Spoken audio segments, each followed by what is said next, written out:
বিবাহ অর্ধেক দিন অথবা বিবাহের মাধ্যমে অর্ধেক দিন পূরণ হয়ে যায়। এই হাদিসের অর্থ এবং ব্যাখ্যা কি? আজকের ভিডিওয় আমার এই সম্পর্কে বিস্তারিত কথা বলেছি। আর যদি বিবাহের মাধ্যমে অর্ধেক দিন পূরণ হয়ে যায়, তার মানে কি দুটো বিবাহের মাধ্যমে কমপ্লিট দিন পূরণ হয়ে যায়? আজকের ভিডিওয় আমরা এই সম্পর্কে বিস্তারিত কথা বলেছি। সুতরাং এখন আপনার দায়িত্ব সম্পূর্ণ ভিডিও মনোযোগ সহকারে দেখা। আর যদি মনে হয় ভিডিওটা ইনফরমেটিভ, তথ্যবহুল, দিন এবং জাতির জন্য কল্যাণকর হতে পারে, তাহলে ভিডিওটা অবশ্যই এবং অবশ্যই শেয়ার করুন। ভিডিওটা শেয়ার করা আপনার ইমানি দায়িত্ব, আপনার ইমানি কর্তব্য। কেননা দিন প্রচার করা ফরজ।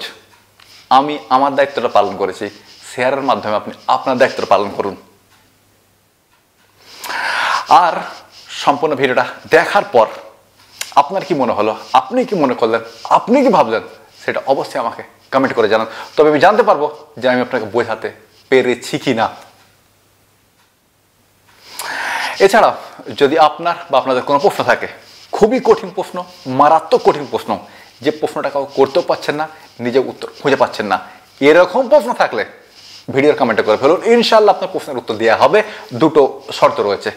শিশুসুলভ প্রশ্ন করবেন না, আর প্রশ্ন করে উত্তরের জন্য তাড়াহুড়ো করবেন না। প্রশ্ন করুন কঠিন, মারাত্মক কঠিন। যত কঠিন প্রশ্ন করবেন তত তাড়াতাড়ি উত্তর পাবেন ইনশাআল্লাহ।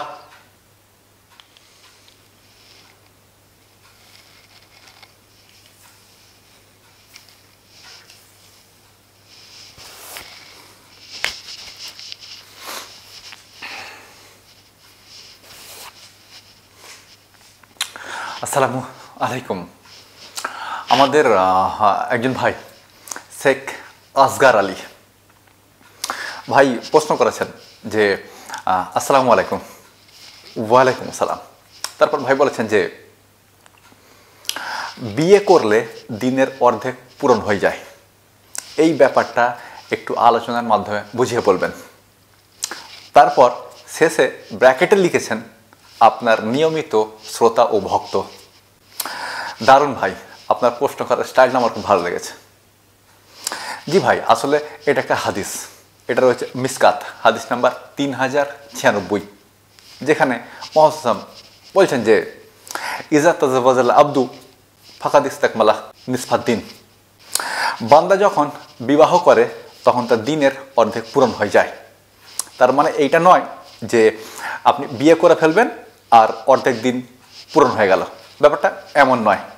প্রশ্ন হতে ব্যাপারটা কেমন অবশ্যই বুঝিয়ে বলবো, সঙ্গে থাকুন, সম্পূর্ণ ভিডিওটা মনোযোগ সহ দেখতে থাকুন। আর যদি মনে হয় যে ভিডিওটা ইনফরমেটিভ, তথ্যবহুল, ভিডিওটা দিন এবং জাতির জন্য কল্যাণকর হতে পারে, তাহলে ভিডিওটা অবশ্যই শেয়ার করবেন। সর্বপ্রথম এই সম্পর্কিত আর একটা হাদিস শুনিয়ে দিই, মানে হাদিসটা প্রায় কাছাকাছি। এটা রয়েছে সহিহ মুসলিম হাদিস নাম্বার 223, আন্তর্জাতিক হাদিস নাম্বার, যেখানে মুহাম্মদ বলছেন যে আত-তুহরু সাতরুল ইমান, পরিষ্কার পরিচ্ছন্নতা ইমানের অর্ধেক। হাদিসটা এই জন্য আমি নিয়ে এলাম কারণ এর সঙ্গে ওই হাদিসটার মিল রয়েছে, যেখানে মুহাম্মদ বলছেন যে বিবাহ দিনের অর্ধেক। যাই হোক, এবার একটু বুঝে বলার চেষ্টা করি। এটা রয়েছে পবিত্র কোরআনের 5 নম্বর সূরা মায়েদা 3 নম্বর আয়াতে। আল্লাহ সুবহানাহু ওয়া তাআলা বলছেন যে আল ইয়াউমা আকমালতু লাকুম দীনাকুম, আজকের দিনে তোমাদের জন্য তোমাদের দিনকে, ইসলামকে পরিপূর্ণ করে দেয়া হলো। ইসলাম পরিপূর্ণ। আর এই পরিপূর্ণ ইসলামে যত বিধিনিষেধ আছে, যত বিধিবিধান আছে, যত আদেশ নিষেধ রয়েছে, এর অর্ধেকটা বিবাহের মাধ্যমে পূর্ণতা লাভ করে।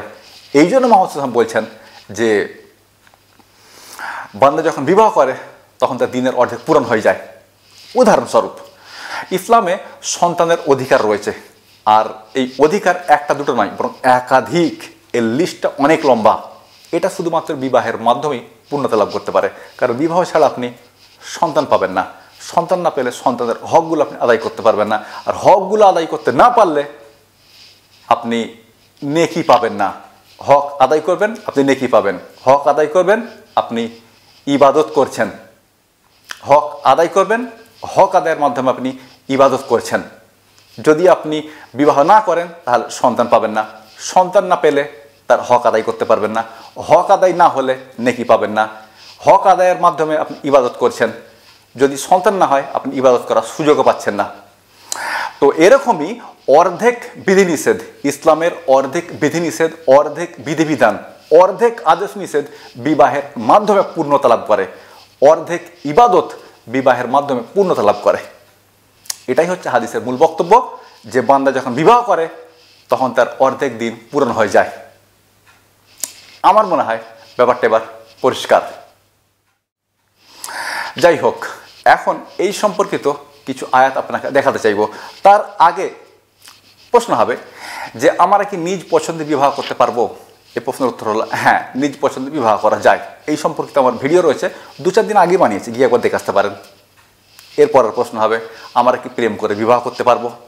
তো প্রেম করেও বিবাহ করতে পারবেন। এই সম্পর্কে ভিডিও বানিয়েছি 2-4 দিন আগে, ভিডিওগুলো গিয়ে একবার দেখে আসতে পারেন। এরপরের প্রশ্ন হবে আমরা কি পালিয়ে বিবাহ করতে পারবো? তো হ্যাঁ, পালিয়েও বিবাহ করতে পারবেন। সেই বিবাহ বৈধ, অবৈধ নয়। এই সম্পর্কে 2-4 দিন আগে ভিডিও বানিয়েছি, ওই ভিডিওগুলো গিয়ে একবার দেখে আসতে পারেন। যাই হোক, এবার 3-4টা আয়াত আপনাকে শুনিয়ে বক্তব্যটা শেষ করতে চাইব। আজকে আমাকে ঘুম ঘুম লাগছে, শরীরটাও ক্লান্ত রয়েছে, তো খুব ছোট করে বক্তব্যটা শেষ করে দিতে চাইছি। 2-3টা আয়াত শুনিয়ে দিই। সর্বপ্রথম আয়াত, কেমন জীবনসঙ্গী বা জীবনসঙ্গিনী আমরা চাইবো আর কিভাবে চাইবো, কেমন জীবনসঙ্গী বা জীবনসঙ্গিনী চাইবো আর কিভাবে চাইবো। তো এই সম্পর্কে পবিত্র কোরআন আল্লাহ সুবহানাহু ওয়া তাআলা কথা বলেছেন 25 নম্বর সূরা ফুরকানের 74 নম্বর আয়াতে। আল্লাহ সুবহানাহু ওয়া তাআলা বলছেন যে রাব্বানা হাবলানা মিন আজওয়াজিনা ওয়া যুররিয়াতিনা কুররাতা আয়ুন ওয়াজআলনা লিল মুত্তাকিনা ইমাম।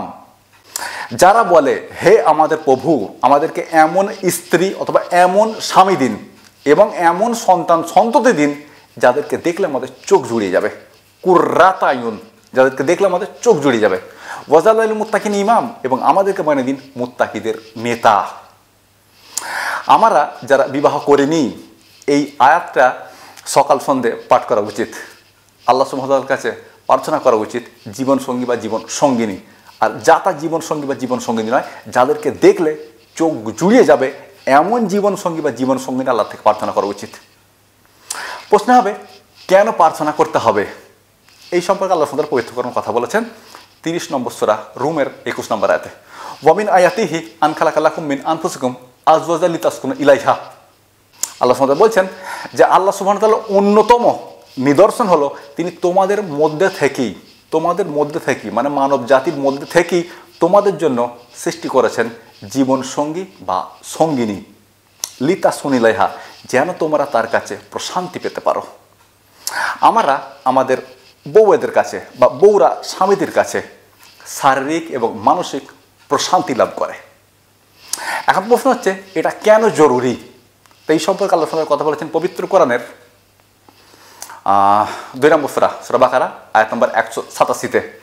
আল্লাহ সুবহানাহু ওয়া তাআলা বলছেন যে হুন্না লিবাসুল লাকুম ওয়া আনতুম লিবাসুল লাহুন্না, অর্থাৎ তোমরা তোমাদের স্ত্রীদের পোশাক আর তোমাদের স্ত্রীরা তোমাদের পোশাক। পোশাক বলতে গেলে আমরা পোশাক ছাড়া ইনকমপ্লিট। আমাদের শরীর সাধারণভাবে কমপ্লিট, কিন্তু পোশাক ছাড়া আমাদের শরীরটা ইনকমপ্লিট। আমরা পোশাক ছাড়া বাইরে বের হতে পারবো না, আমরা পোশাক ছাড়া জীবনযাত্রা পালন করতে পারবো না। এই জন্য বিবাহের প্রয়োজন রয়েছে।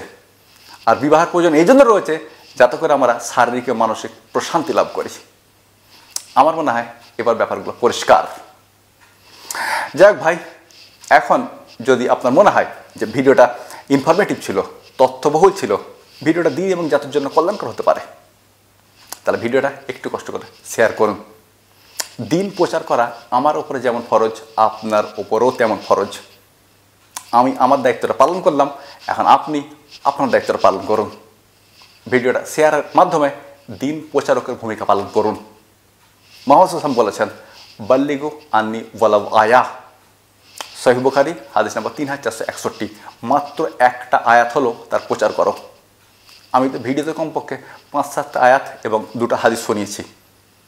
সুতরাং ভিডিওটার প্রচার করুন, দিন প্রচারকের ভূমিকা পালন করুন।